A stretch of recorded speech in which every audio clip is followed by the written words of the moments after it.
Termina un comité hospitalario, va a hacer una recomendación.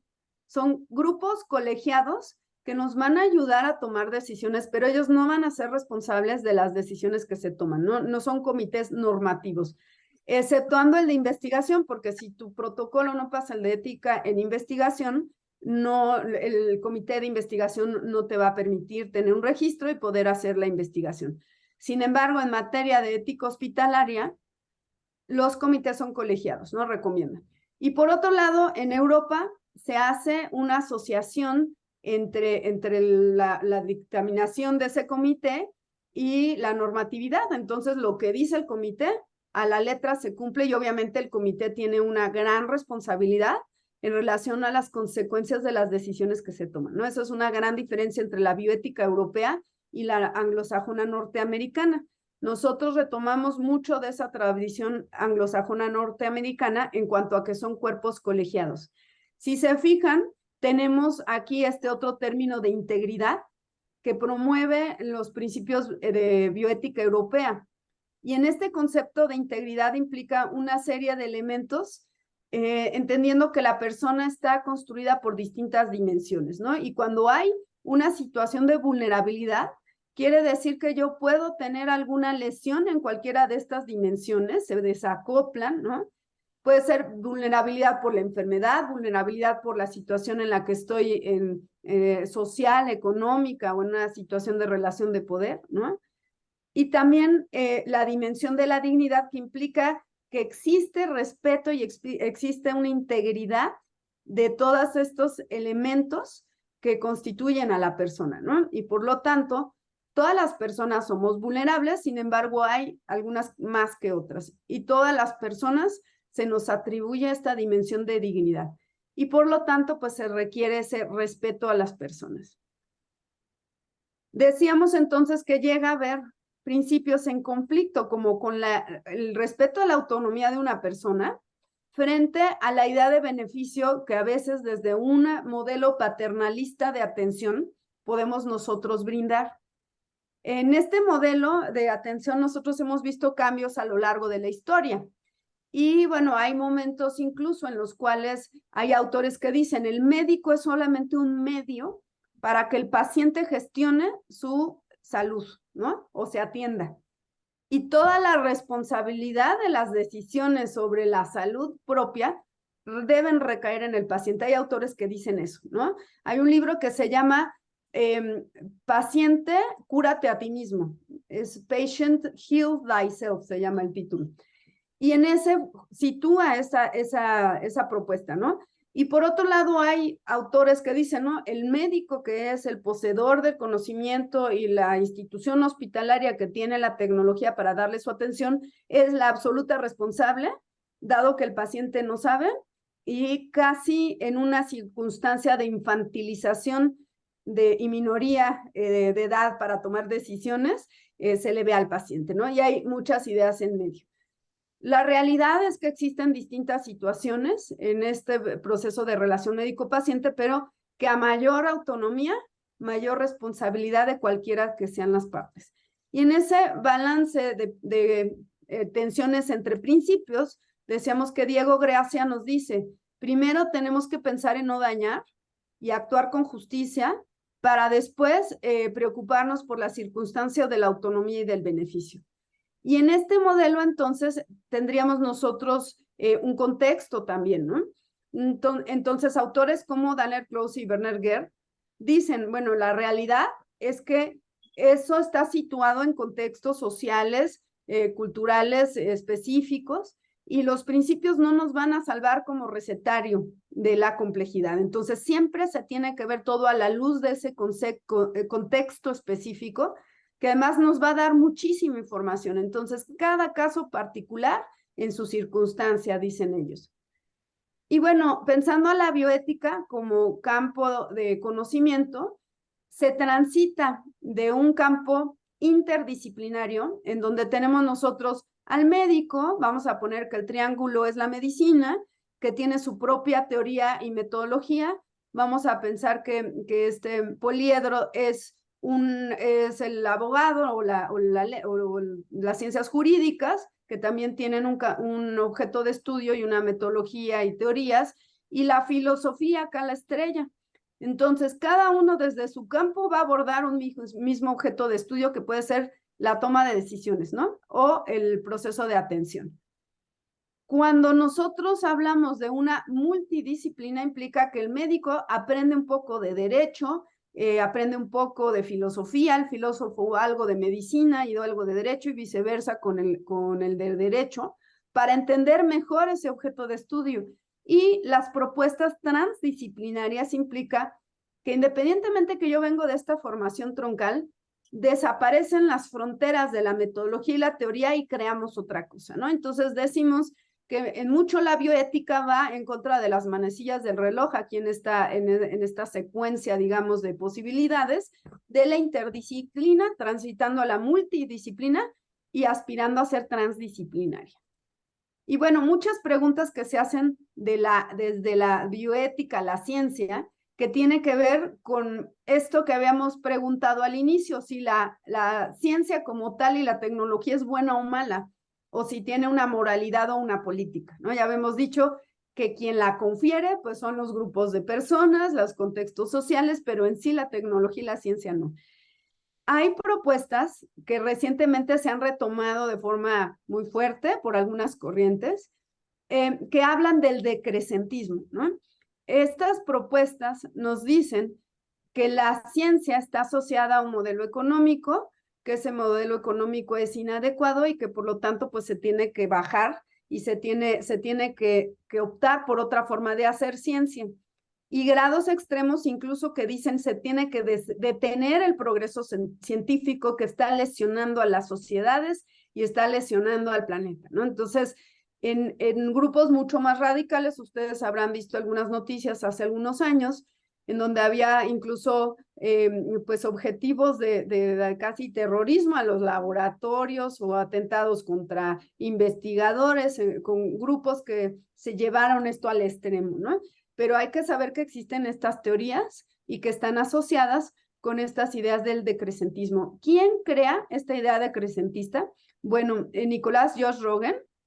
Ellos dicen que el desarrollo científico y tecnológico daña a la ecología y lleva a deteriorar la condición humana y que básicamente tendríamos que regresar casi al origen en donde en un contexto meramente rural sembrábamos nuestro maíz, cazábamos nuestra comida y a partir de allí volver a hacer todo nuevamente. Y este libro lo redacta en un contexto de posguerra en donde hay crisis económica que podríamos considerar anacrónico. Anacrónico quiere decir que no corresponde al contexto histórico, social, presente, ¿no?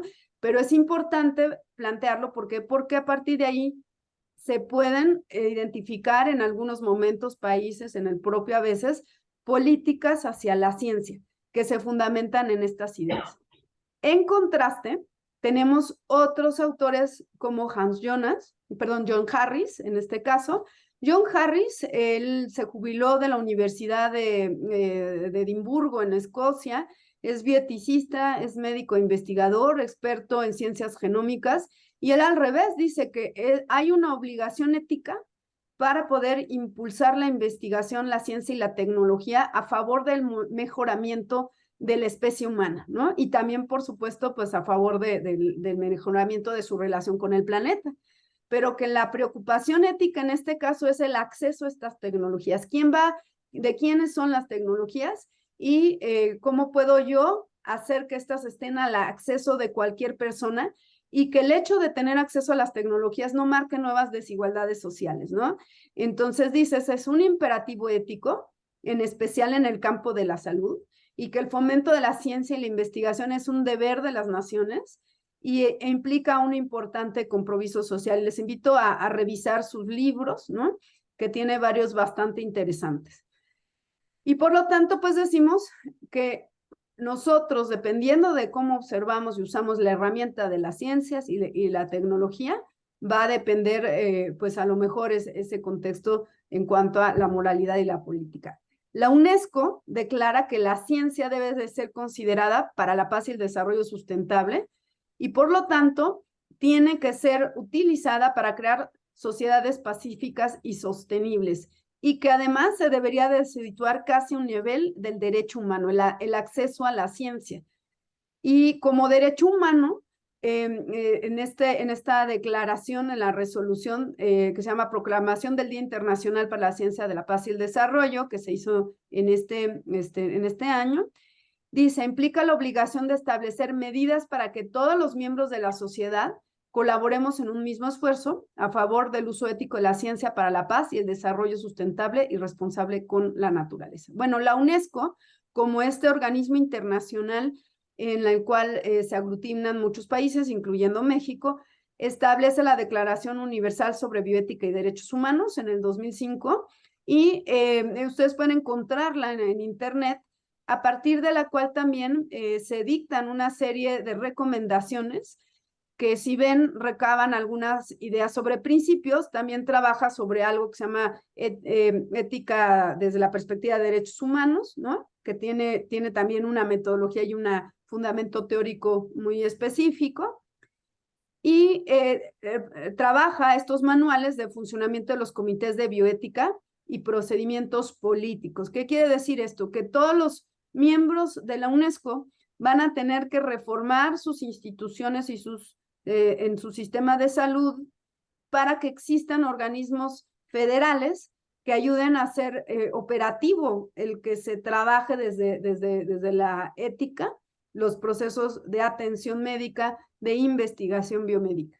Y es así como nace la Comisión Nacional, la Comisión Nacional de Bioética, y establece sus manuales de funcionamiento, que son las guías nacionales para integración y el funcionamiento de los comités de ética y de investigación y los comités hospitalarios de bioética. Ustedes se pueden meter a la página de la Comisión Nacional de Bioética y bajar todos estos materiales. Hay tutoriales, hay cursos que se dan también ahí en línea para que ustedes entren. Ya no está el doctor Manuel Ruiz de Chávez, ahorita ya cambió en esta administración, pero bueno, fue el doctor Manuel Velasco Suárez quien inaugura pues la comisión, que previamente no existía como tal, sino era un grupo colegiado de expertos, que poco a poco se fue independizando para construir como tal la comisión tal y como la tenemos. Y bueno, ¿cuáles son las funciones de los comités de bioética? Pues es el que puedan ayudar a deliberar en los procesos de tomas de decisiones al interior de los hospitales que implican conflictos de bioética. Existe todo un marco de regulación normativa internacional y también nacional, que si se meten a dicha página van a poder encontrarla y descargarla. Y finalmente, bueno, esto va directamente a una cuestión de aplicativa práctica, en donde tenemos nosotros escenarios complejos de atención y que van a tener que ser objetos de trabajo de los comités. Me voy a ir rápidamente a poner un video, si están ustedes de acuerdo, y vamos a cerrar trabajando rápidamente ese caso. Entonces voy a parar un poquito la presentación para poder abrirlo.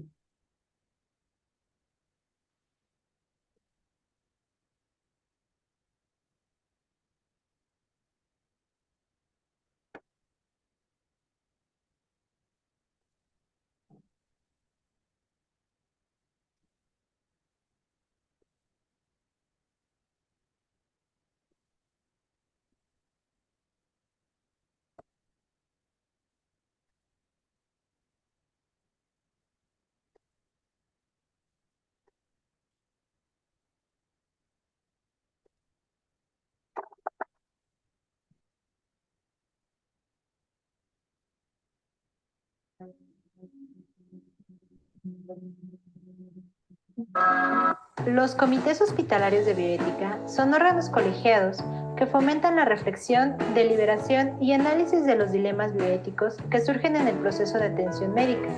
Estos son una expresión institucional de la bioética y constituyen una guía y apoyo para la toma de decisiones en situaciones clínicas complejas, en un marco de respeto a los derechos humanos y la dignidad de las personas. En México, los comités hospitalarios de bioética datan de 2006. Sin embargo, fue hasta diciembre de 2011 que se estableció en la Ley General de Salud su rectoría a través de la Comisión Nacional de Bioética, quien emite los criterios bajo los cuales funcionarán estos comités a nivel nacional. Esto se realiza por medio de las disposiciones generales publicadas en el Diario Oficial de la Federación y en la Guía Nacional para la integración y funcionamiento de los comités hospitalarios de bioética.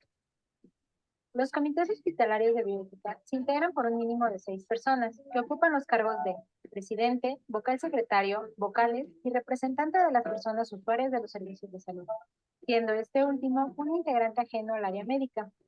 Estos comités se instalan en establecimientos de atención médica del sector público, social o privado. Su objetivo es analizar, deliberar y emitir recomendaciones de manera no vinculante a los profesionales de la salud, pacientes y familiares respecto a posibles dilemas bioéticos que se presenten en la práctica médica. Los comités hospitalarios de bioética favorecen la calidad de los servicios de atención a la salud, influyendo de manera directa en la atención a los pacientes, fomentando el respeto a la dignidad y el reconocimiento de los principios bioéticos del paciente para participar en su tratamiento y tomar decisiones informadas. Es importante citar aquellas funciones que no corresponden a los comités hospitalarios de bioética, tales como no suplen las funciones de los profesionales en la toma de decisiones clínicas, no deben analizar o sancionar negligencia médica, no deben comprenderse como grupos activistas o políticos, no tratan asuntos o problemas de carácter laboral, administrativo o legal. No es competencia de estos revisar protocolos de investigación. En 2013, la Comisión Nacional de Bioética inició el registro de los comités hospitalarios de bioética, por lo que desde entonces y al 30 de abril de 2020 se han registrado 1.073 comités funcionando en las 32 entidades federativas, 760 en instituciones públicas, 301 en instituciones privadas y 12 en instituciones sociales. Si estás interesado en el tema o eres usuario de instituciones de atención a la salud, te invitamos a que revises la página web de la Comisión Nacional de Bioética, donde encontrarás información de tu interés. También puedes acercarte a la sede de la comisión para resolver tus dudas. Visítanos.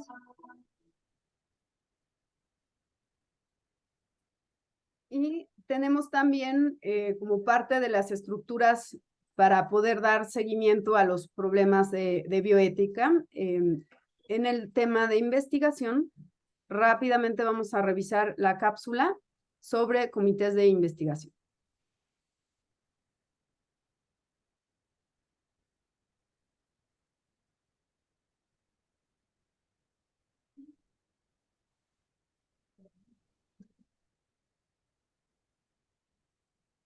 Permítanme un segundo.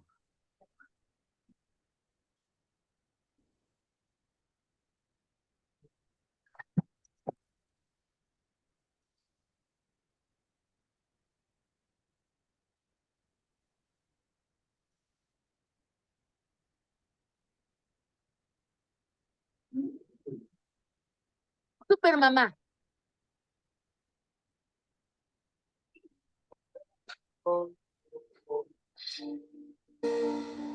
La revisión de los proyectos de investigación por parte de un comité de ética en investigación se ha constituido, tanto en el ámbito nacional como internacional, como una norma obligatoria cuya finalidad consiste en garantizar el mayor grado de protección posible a los sujetos que participan en investigaciones.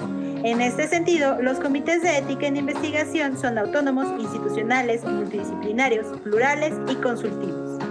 Desde 1983, los comités de ética en investigación surgieron normativamente en México y en 2011 se confirió su rectoría a la Comisión Nacional de Bioética, la cual tiene entre sus atribuciones el registro, renovación y seguimiento de estos.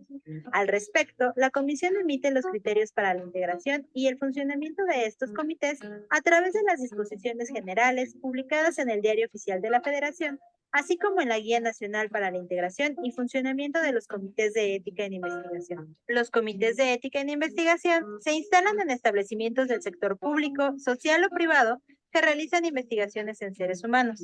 Son responsables de evaluar y dictaminar los protocolos de investigación antes de que se lleven a cabo. Asimismo, dan seguimiento a las investigaciones aprobadas con el objetivo de asegurar que los investigadores e instituciones cumplan con los principios éticos enunciados en la normatividad nacional e internacional y protejan los derechos, la dignidad, integridad y seguridad de las personas que participan voluntariamente como sujetos en dichos proyectos. Los comités de ética en investigación se integran por un mínimo de 6 personas que ocupan los cargos de presidente, vocal secretario, vocales y representante del núcleo afectado o representante de las personas usuarias de los servicios de salud. El presidente y los vocales son profesionales con experiencia y conocimiento de los aspectos éticos, metodológicos y normativos involucrados en los proyectos de investigación, lo que les permite identificar y evaluar potenciales riesgos para los participantes. Desde enero de 2016, la Comisión Nacional de Bioética inició el registro de los comités de ética en investigación, por lo que desde entonces y el 30 de abril de 2020 se han registrado 351 comités. 232 en instituciones públicas, 103 en instituciones privadas y 6 en instituciones sociales. Los comités de ética en investigación deben ser transparentes en su funcionamiento, independientes del investigador, del patrocinador o de cualquier otro tipo de influencia indebida y deben estar debidamente calificados. La ética de la investigación es el principio para arraigar la investigación de clase mundial en México. Si estás interesado en el tema o estás involucrado en alguna investigación, te invitamos a que revises la página web de la Comisión Nacional de Bioética, donde encontrarás información de tu interés. También puedes acercarte a la comisión para resolver tus dudas. Visítanos.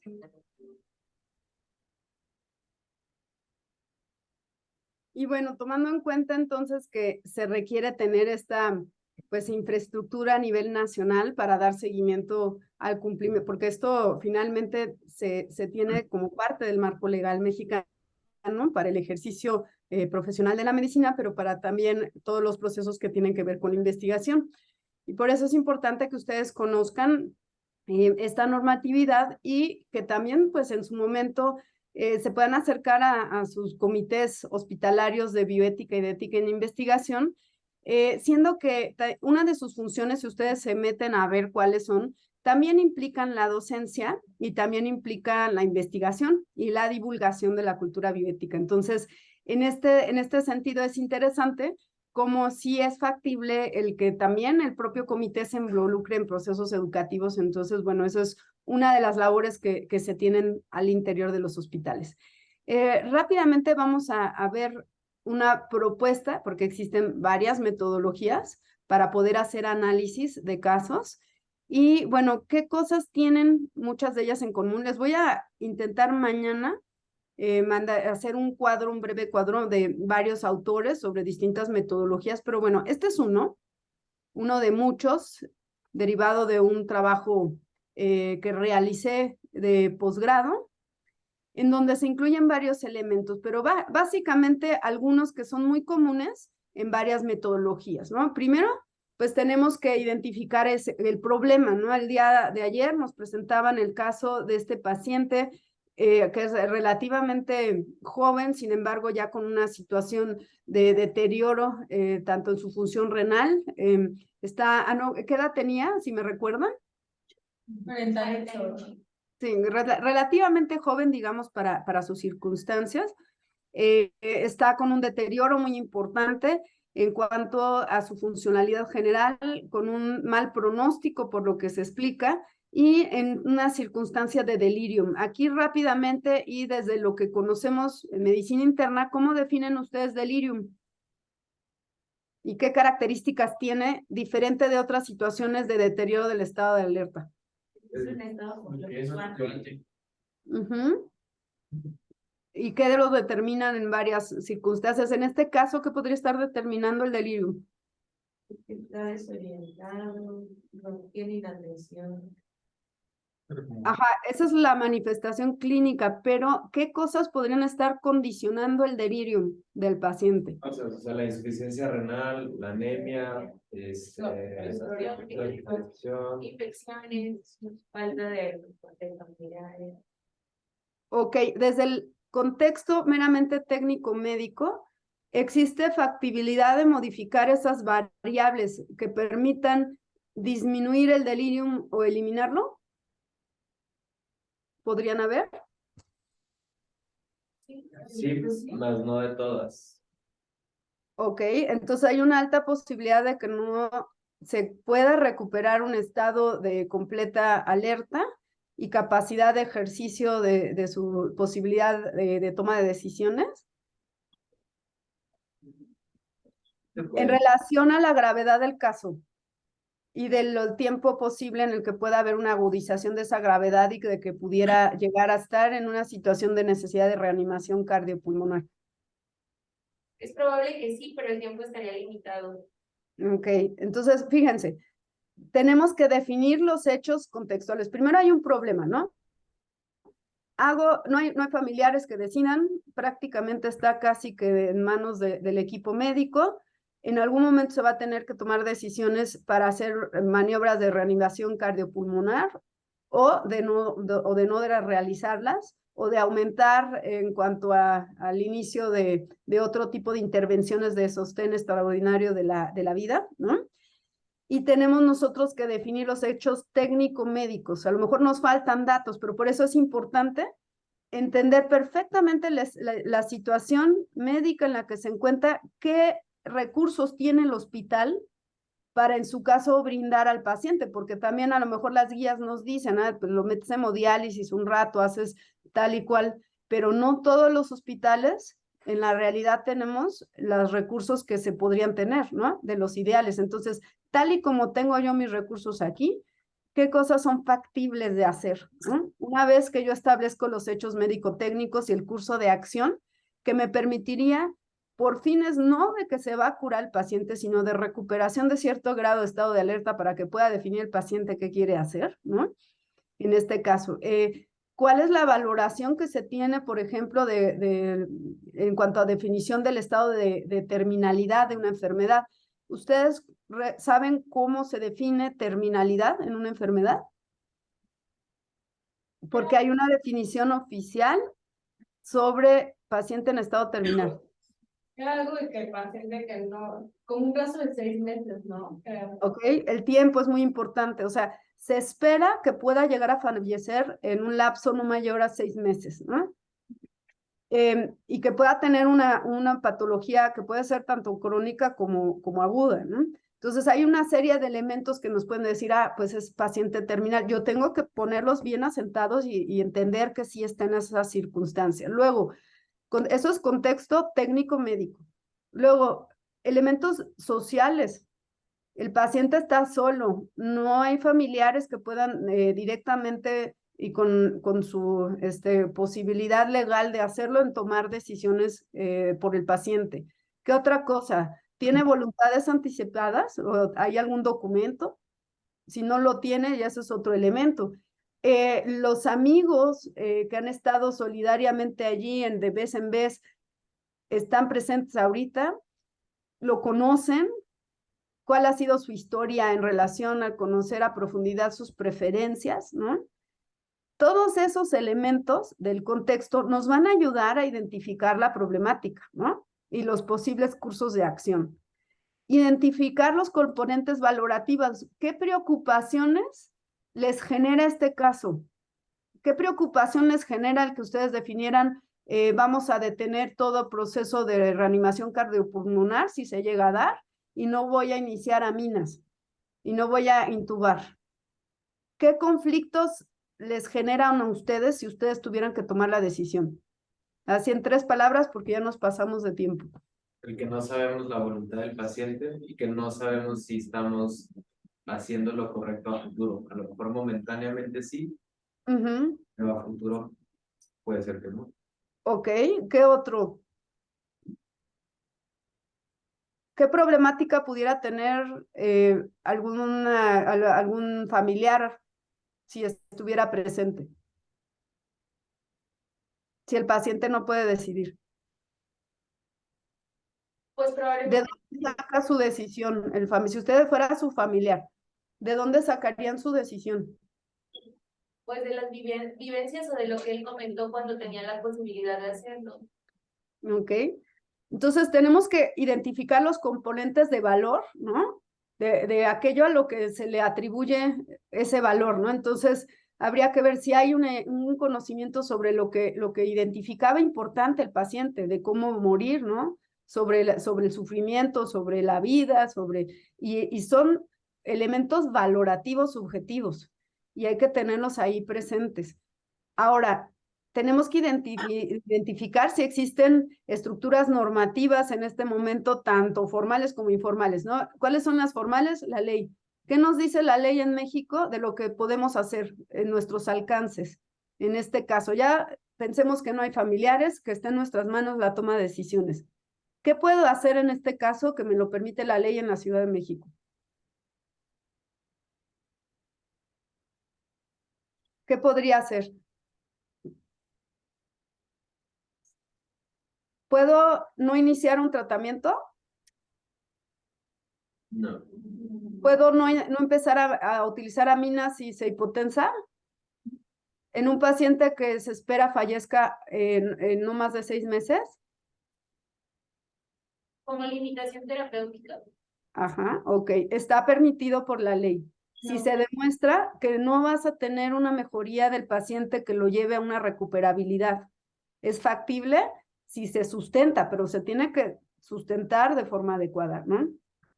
Y obviamente idealmente sustentado en la voluntad de un paciente. A lo mejor yo dejo en mi voluntad, háganme todo, hasta mi última posibilidad de respiro y trazo de electrocardiograma por no morirme, y eso lo dejo asentado, ¿no? Pero a lo mejor mi preferencia es hagan lo posible porque me duela menos y sufra lo menos, y es lo único que me importa.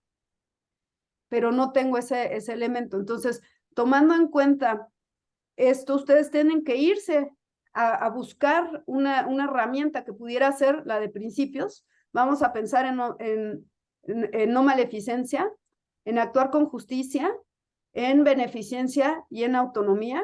Y a lo mejor podemos integrar los europeos: dignidad, integridad, vulnerabilidad y respeto a las personas. Si estoy yo pensando en sufrimiento de lo que yo puedo tener en conocimiento, en mi experiencia y como médico, y lo que diga la bibliografía, yo podría asumir que a lo mejor hay cosas que puedan ser de mayor invasividad, que puedan hacer que le duela, ¿no? Hacer que se acelere algún proceso no sé, de mayor agudización de algo que genere sufrimiento. Entonces, ¿qué elementos tengo yo a mano? Y ahí tenemos un servicio de cuidados paliativos. Entonces, los cuidados paliativos tienen posibilidades, por ejemplo, de la sedación paliativa. La sedación paliativa, lo único, su objetivo principal es el no sentir dolor, no tener sufrimiento, hasta donde se necesite realizarlo, y no necesito estar intubado para eso, ¿no?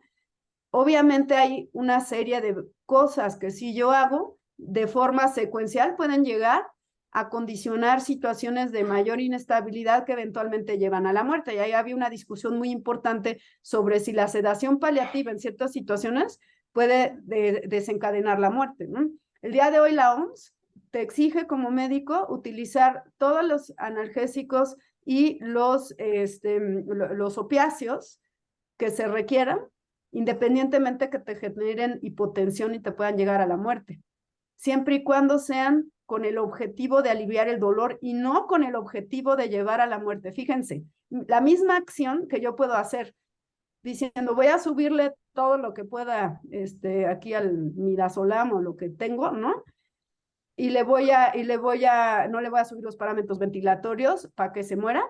Es muy distinto a que si el objetivo es no ensañamiento terapéutico y aliviar el dolor y no llevar a la muerte. Y ya sé que esto jurídicamente llega a veces a tener, hay preocupación del médico por esas precisiones, pero tiene que ver con la intencionalidad y con fundamento en eso lo que la ley nos permite, ¿no? Por eso es importantísimo el servicio de cuidados paliativos, que son los expertos que pueden entrar justo en este momento, ¿no? Entonces, ¿cómo yo podría brindar desde una idea de no hacer daño en cuanto a las preferencias del paciente idealmente, si no las tengo en cuanto a lo que yo sé que genera dolor o sufrimiento, o que pudiera tener una relación con ese dolor, y también con aquello que la ley me permite? Entonces, si hacer daño implica que lo voy a reanimar 20 veces, que le voy a intubar, que voy a provocar a lo mejor riesgo de una infección ventilatoria o prolongar una situación de sufrimiento, a lo mejor desde esa fundamentación, y yo lo tengo que fundamentar, voy a limitar esfuerzo terapéutico. No puedo desescalar si directamente me lleva eso a una situación de muerte, pero sí puedo no iniciar o no aumentar, ¿no? Entonces, llamo a mi unidad de cuidados paliativos. Actuar con justicia que tiene que ver con ese reparto de riesgos, de beneficios en cualquier tipo de toma de decisiones que yo haga. Y finalmente entender que el beneficio tiene que radicar en lo que hubiera sido lo mejor posible para él, en mi mayor esfuerzo de entender al mundo desde el otro. Eso es lo más importante, ¿no? Y finalmente en la autonomía, que en este caso pues la autonomía está abolida o está disminuida, que se relaciona con el principio de vulnerabilidad o de protección a la vulnerabilidad, porque es una persona sumamente vulnerable. Por lo tanto, yo tengo la obligación de, en pro de su dignidad y de su integridad, tener toda la responsabilidad en la toma de decisiones que se están haciendo, ¿no? Estructuras normativas informales implicaría que hubiera otros elementos de juego de poder allí que se están estableciendo, ¿no? Pero nos vamos a quedar ahorita con las jurídicas. Finalmente, eso nos puede llevar a tomar posibles decisiones, escenario A, escenario B, y poder decir de esos escenarios cuál sería el más recomendable para realizar, ¿no? Pero fíjense, no fue una decisión de bote pronto, tiene que tener con un fundamento que incluso nosotros lo podemos redactar y se puede escribir. Y es así como funciona el comité, que al final te va a emitir por escrito una recomendación y te va a decir, utilizando estos criterios, esta fue nuestra metodología, le ofrecemos a quien nos está preguntando estos posibles cursos de acción, ¿no? Y a veces te pueden dar más de una opción, pero lo importante es tener esta revisión sistemática, conocer el marco legal en el que estamos nosotros funcionando e intentar trabajar en la mejor evidencia de lo que podamos hacer en torno a las preferencias del otro. Lo vamos a dejar allí. Yo les agradezco muchísimo la paciencia y el tiempo extra que nos dieron, pero les voy a pedir que revisen bien el video del doctor Alberto Lifshitz. Nos puede ayudar a completar un poquito desde su perspectiva este contexto sobre profesionalismo, ¿no? Entonces, el día de hoy podríamos incluir dentro de la idea de profesionalismo, teniendo en cuenta esta perspectiva crítica de lo que ha sido el profesionalismo, la idea del profesional a lo largo de la historia, el que es necesario contar con herramientas de bioética, en especial en el ámbito de la salud y de la práctica médica, para un perfil profesional que es el que queremos construir, ¿no? Eso sería todo y les agradezco muchísimo y nos veríamos ustedes mañana, ¿sí laboran? Sí. ¿Sí? Bueno, pues nos vemos de Reyes el día de mañana a las 7:10 de la mañana, si me permiten, para poder alcanzar a checar, que por acá yo tengo que checar a las 7. Muy bien. Gracias. Gracias. Nos vemos mañana. Gracias, doctor. Hasta Bye. luego. Bye. Gracias.